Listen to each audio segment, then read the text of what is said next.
মাত্র 7 ঘন্টার মধ্যে ডাবল লাইনের উপর আন্ডারপাস তৈরির লক্ষ্য নিয়েছে দক্ষিণ পূর্ব রেলের আদ্রা ডিভিশন। ঘটনাস্থল পুরুলিয়া শহরের রাঘবপুর লেভেল ক্রসিং।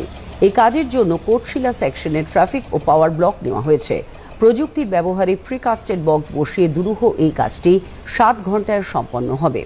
2024 সালে ভার্চুয়ালি এই আন্ডারপাসের শিলান্যাস করেন প্রধানমন্ত্রী নরেন্দ্র মোদী। এই কাজ সম্পূর্ণ হলে রাঘবপুর, শান্তিপল্লী, রাঘবপুর গ্রামের মানুষ দীর্ঘদিনের দাবিও পূরণ হবে।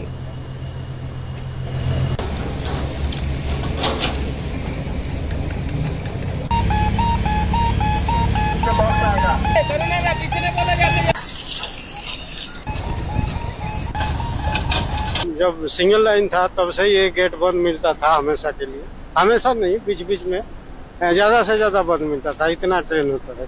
इसीलिए हम लोग का डिमांड था यहाँ कुछ अंडरपास चाहे दूसरा कुछ रास्ता निकल जाएगा तो बढ़िया होगा। बिल्कुल, लेवल क्रॉसिंग जो है पब्लिक के लिए, रेलवे के लिए, दोनों के लिए सेफ्टी हैजार्ड है। तो रेलवे जो है मिशन मोड में जितने भी अंडरपासेज हैं, जहाँ अंडरपास की तरफ फिजिबिलिटी आ रही है वहाँ पे हम लोग इसको क्लोज करने का काम कर रहे हैं। तो PK5 का काम उसी के अंतर्गत जो है लिया गया है। पिछले साल प्रधानमंत्री जी ने इसका फाउंडेशन ले किया था और इस साल हम इसको जो है लॉन्चिंग करके इसको इस कार्य को पूर्ण करके इसको पब्लिक यूज के लिए ओपन कर देंगे।